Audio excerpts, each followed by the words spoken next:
Hi, so if you didn't know, my son Frank is in Bristol Children's Hospital at the moment. Is 3 years old, 3 months of abdominal pain and vomiting.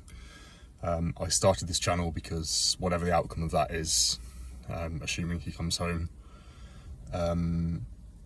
he's going at the very best he's going to need to eat a dairy-free diet because it seems like he might have a dairy allergy.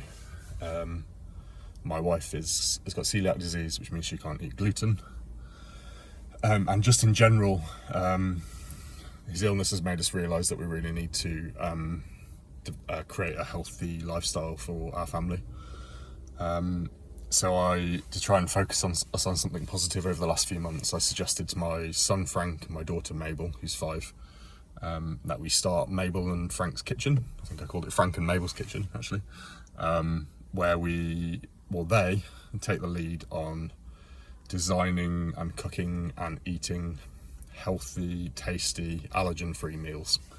And today I have started that process. I've started it on my own without Mabel and Frank because Frank's in hospital.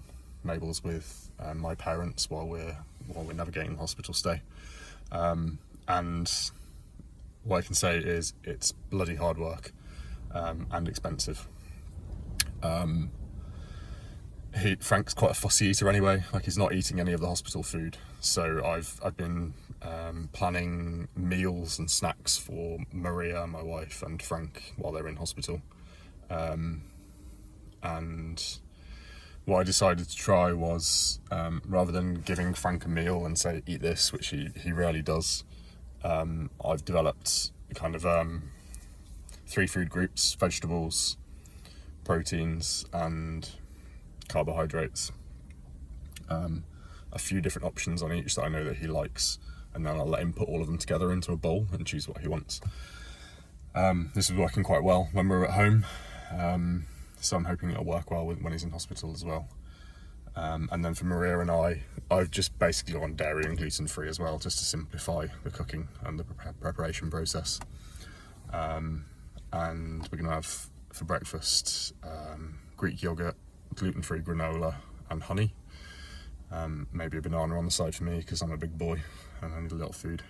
Then for lunch I think I prepared or bought ingredients for a kind of tuna mayo with excuse me, it was distracting, so I just got a pigeon nearly got run over by a car. Tuna mayo with broccoli and cannellini beans. And then for the evening meal, I forget, to be honest, but something along those lines. So I'm just about to go back home, or rather to my auntie and uncle's house, which is about a 40-minute drive from the Children's Hospital. That's where I'm staying at the moment.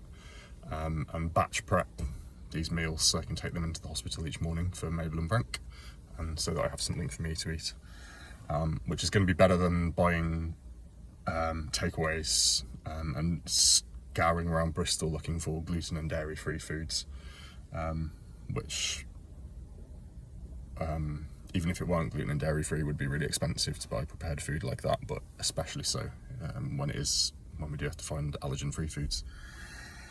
So yeah, it's the first step in a long journey, but I'm hoping that it will help to deliver on the intention behind Frank and Mabel's kitchen, which is healthy, tasty, interesting, allergen-free food. Much more difficult when they're in the hospital. I'm not in my own house and kitchen, but it's a step in the right direction. I'll share a video of some of the meals that we cook later on today, so you can see what the outcome is. Cheerio.